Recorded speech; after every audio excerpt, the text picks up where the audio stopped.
예수님께서는요, 생각의 틀을 바꾸는 말씀을 많이 하셨습니다. 기존의 생각들을 뒤엎어버리는, 그것을 영어로는 패러다임 시프트라고도 하고요, 한자로는 전복이라고도 합니다. 그렇게 생각의 틀을 바꾸는 말씀을 많이 하셨는데, 가장 대표적으로는 복음이 있을 수 있겠습니다. 왜냐하면은 그 당시 사람들은요, 죄인은 구원받을 수 없다라고 생각했습니다. 죄인은요, 구원의 가능성이 제로라고 생각했습니다. 그런데 예수님께서는요, 그 당시의 사고방식을 뒤집어 버리죠. 죄인도 하나님의 나라를 받아들이면 구원이 임한다라는 거예요. 그래서 예수님의 말씀을 죄인들은 무엇으로 들었습니까? 기쁜 소식으로 들은 거예요. 죄인인 나도 구원을 받을 수 있대. 그래서 기쁜 소식, 복음으로 받아들였던 것입니다.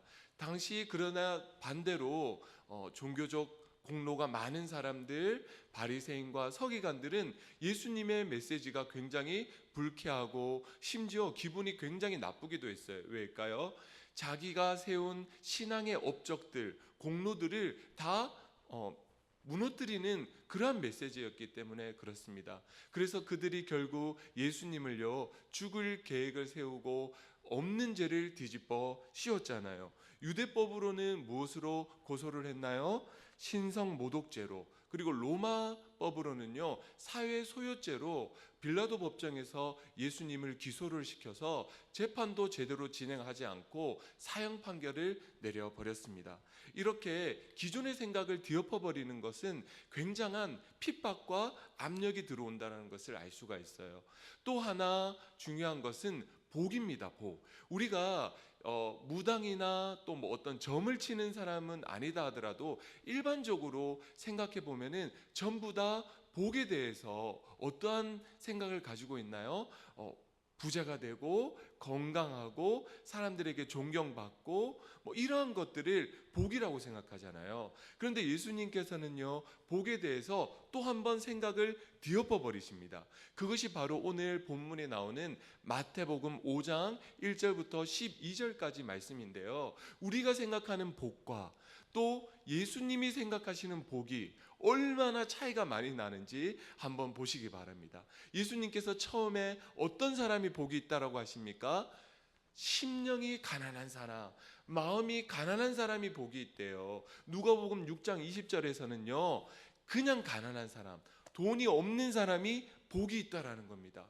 왜 그들이 복이 없을까요? 돈이 없으면 다른 사람한테 아쉬운 소리도 해야 되고 부탁도 해야 되고 속된 말로 좀 찌질한 인생을 사는데 왜 가난한 사람이 복이 있겠습니까? 가난 자체가 복이라기보다는요, 그 가난한 상황이 더욱더 누구를 의지하게 된다라는 것이죠. 하나님을 더욱더 의지하기 때문에 그렇다라는 거예요.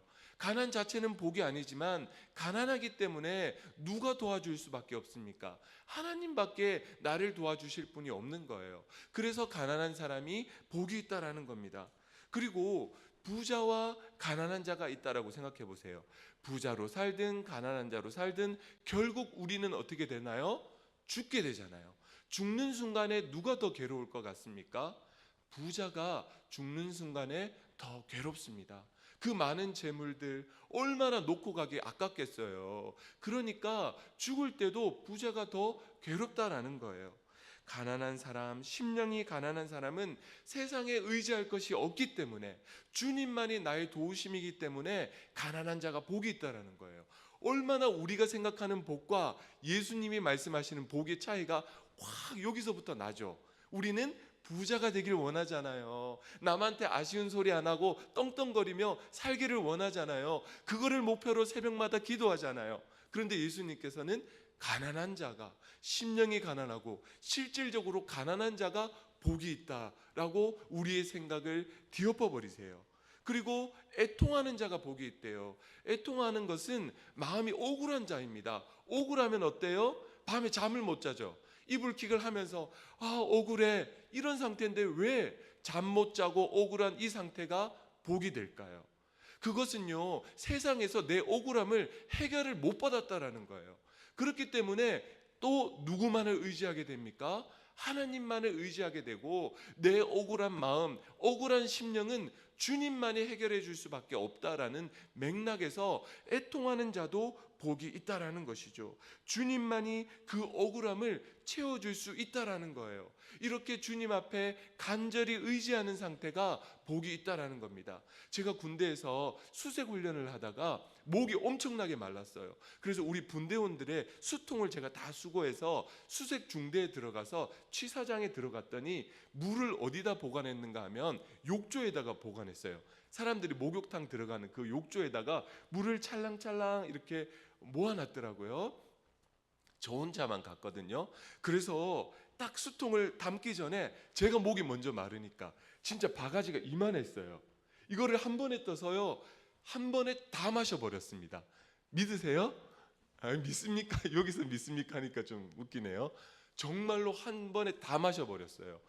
배부른 상태에서는요, 절대로 물을 한 잔도 먹기가 힘듭니다. 근데 타는 목마름이 되니까 어떻습니까?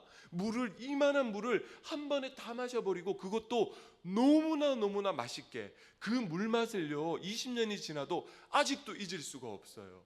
배부른 상태에서는요 물이 맛이 없어요. 목이 마르니까 이 물이 얼마나 맛있는지 몰라요. 그렇습니다. 우리가 배부르고요 부자로 살고 아쉬울 게 없으면은요 주님을 간절히 의지하기 힘들어요. 가난하고 의지할 것 없고 마음이 억울하고 애통하니까 주님을 더욱 간절히 의지하게 되더라라는 것입니다. 그래서 그런 사람이 복이 있다라는 거죠. 온유한 자가 또 복이 있대요. 사람이 사실 온유할 수 있을까요?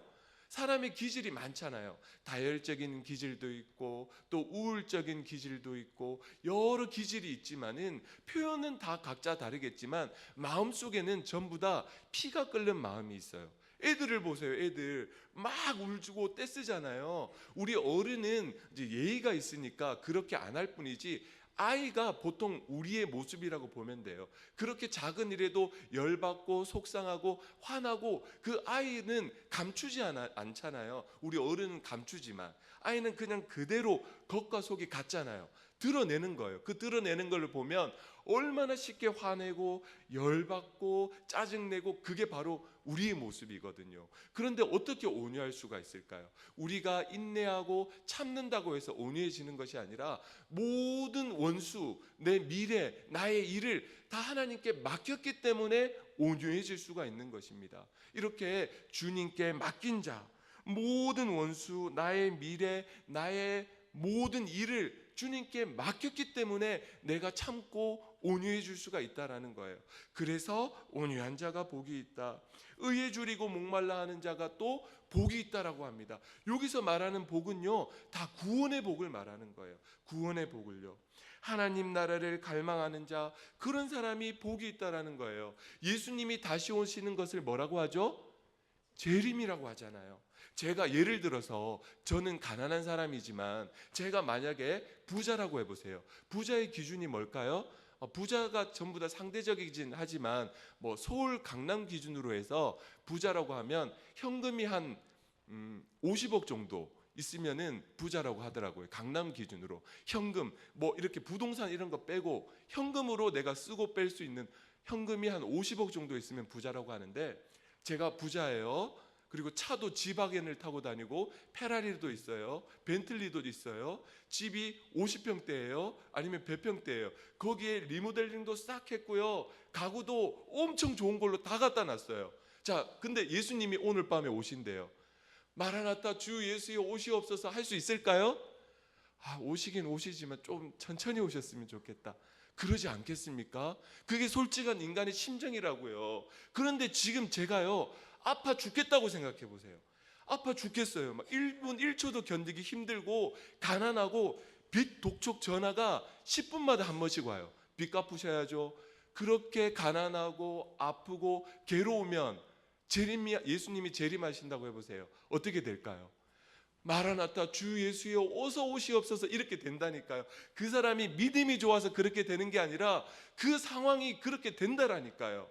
그래서 애통하고 긍휼이 의에 줄이고 목말라 하고 하나님 나라를 사모하는 자가 복이 있대요. 예수님의 복은요 정말로 희한하지요. 하지만 그 복은요 인간의 그 중심을 꿰뚫어 보면서 나오는 복이라는 것이죠. 그렇게 가난하고 힘들고 아픈 것, 그게 오히려 복이 될 수가 있습니다. 여기에 마태복음 5장에 나오지는 않지만요, 이러한 맥락에서 보면은요 아픈 것도 복입니다. 우리는 아픈 것을 굉장히 나쁜 거라고 생각하고 두려운 거라고 생각하잖아요. 근데 신앙적으로 생각해 보세요. 마태복음 5장의 맥락의 관점으로 아픈 것을 보면은요 질병도 복이고요, 말기 암도 복이고요, 불치병도 복이고요, 불면증도 복이고요, 우울증도 다 복이라는 거예요. 왜 복입니까? 주님만이 나를 살려줄 수 있기 때문에 주님을 애타게 찾고요, 예수님이 빨리 오셨으면 좋겠다라는 거예요. 이 세상 못 견디겠습니다, 주님 오시옵소서. 그러한 신앙의 고백이 저절로 나오기 때문에 복이 된다라는 거예요. 화평하게 하는 자가 복이 있다라고 합니다. 유튜브를 보면은요 그런 게 많아요. 무시 안 당하는 법, 또 누구에게 인간관계에서 이기는 법, 싸워서 이기는 법, 직장관계에서 어떻게 하는 법, 그런 게 나오잖아요. 그러나 우리 그리스도인은요 긍휼을 하게 하는 자가 복이 있대요. 하나님의 다른 지극히 작은 자를요 예수님의 사랑으로 섬기는 그 사람이 복이 있다라는 겁니다. 화평하게 하는 자도 복이 있대요. 그리스도의 향기를 날리는 자가 복이 있다라는 겁니다. 미국의 역사학자 하워드 진이라는 사람이 있는데 이 사람에게 우리 한국 청소년들에게 앞으로 가져야 될 중요한 가치관이 뭡니까? 라고 물으니까 이 역사학자가 우리 한국 청소년들에게 중요한 가치관을 제시했어요. 그게 뭔가 하면 친절이라는 겁니다. 친절. 앞으로의 미래 세대는 친절한 사람이 리더가 되고 그 사람이 우리 한국 사회를 이끌어갈 수 있는 중요한 주역이 될 수 있다라고 얘기를 했어요. 마찬가지입니다. 예수님께서는 이미 말씀하셨어요. 화평하게 하는 자, 그리스도의 향기를 날리는 자, 남에게 무시 안 당하려고 말을 안 하고 웃음을 안 하고 무표정으로 짓고 그런 처세술이 아니라 그리스도의 향기를 날리고 섬기고 또 친절한 그러한 사람이 복이 있다라고 이미 오래전에 말씀하셨어요. 의를 위해서 박해받는 자, 이 사람이 복이 있대요. 의를 위해서 살아가면은요 반드시 핍박을 받게 됩니다. 왜? 이 세상은요 거짓되기 때문에 그래요. 부자가 되려면 어쩔 수 없이 거짓과 타협해야 되는 부분이 많습니다. 그런데 의를 행하다 보면은요 거짓과 부딪힐 수밖에 없어요. 그렇기 때문에 복이 있다라는 것이죠. 또 복음으로 말미암아 욕먹고 박해받고 거짓으로 모함을 받아 악한 말을 듣는 자는 복이 있대요. 기뻐하고 즐거워하라, 하늘에서 너희의 상이 큼이라라고 말씀해 주셨어요. 우리가 복을 놓고 기도할 때 예수님께서 말씀하신 복을요 기억했으면 좋겠습니다. 사도 바울도요 예수님을 만나기 전에는요 세상의 자랑거리들이 많았는데 예수님을 만나니까 뭐라고 고백합니까? 세상의 자랑거리들, 세상의 복들이 전부 다 똥이었다, 배설물이었구나 라고 고백을 하잖아요. 성도님들, 큰 사랑을 받는 사람은요, 큰 사랑을 받는 사람은 다른 사람들에게 사랑을 못 받아도 별 지장이 없어요. 우리 아이들을 보세요. 우리 아이들 엄마 아빠한테 사랑을 충분히 받는 아이들은요 학교에서 친구들한테 사랑을 못 받고 외면당해도 거기에 별 영향을 받지를 않아요. 왜? 엄마 아빠한테 큰 사랑을 받고 있기 때문에 친구들이 관심을 안 가져준다거나 별로 자기에 대해서 반응이 없다라고 해서 그게 연연하지 않는 거예요. 마찬가지입니다. 우리는 누구의 사랑을 받고 있습니까? 예수님의 사랑을 받고 있잖아요. 예수님의 사랑을 받는 사람은요 이 세상 사람들이 반응을 안 해주고 무관심하는 것을 넘어서서 핍박하고 욕하고 모함한다 할지라도 오히려 그것을 감사함으로 내가 잘하고 있구나 하는 감사의 고백으로 받아들일 수 있게 되는 것입니다. 우리 마지막으로 시편 73편 28절 말씀을 우리 다 같이 한번 읽어보겠습니다. 시작. 하나님께 가까이함이 내게 복이라, 내가 주 여호와를 나의 피난처로 삼아 주의 모든 행적을 전파하리이다. 아멘. 우리는요 이미 복 받은 사람이에요. 이미 큰 복을 받은 사람들입니다. 교회 나와서 예배 드리잖아요. 하나님께 가까이 나아가서 기도하잖아요. 또 우리 새벽에 나와서, 저는 못 나왔지만 말씀을 매일 읽잖아요. 얼마나 복된 삶입니까? 우리가 하나님께 가까이 하는 것이 가장 귀한 복임을 알고, 그리고 자꾸 복 받으려고 하기 전에 이미 받은 복들에 대해서 감사할 줄 아는, 우리는 어떤 복을 받았다고요? 예수님을 믿는 복, 하나님을 가까이 하는 복을 이미 받았어요. 그 복에 대해서 오히려 감사할 수 있는, 그리고 하나님을 가까이 하는 자가 정말 큰 복임을 깨닫고 늘 주님께 감사하는 삶을 살아가는 우리 성도님들 다 되기를 소망합니다. 하나님 아버지, 우리에게 큰 복을 내려주셨습니다. 우리가 예수 믿는 복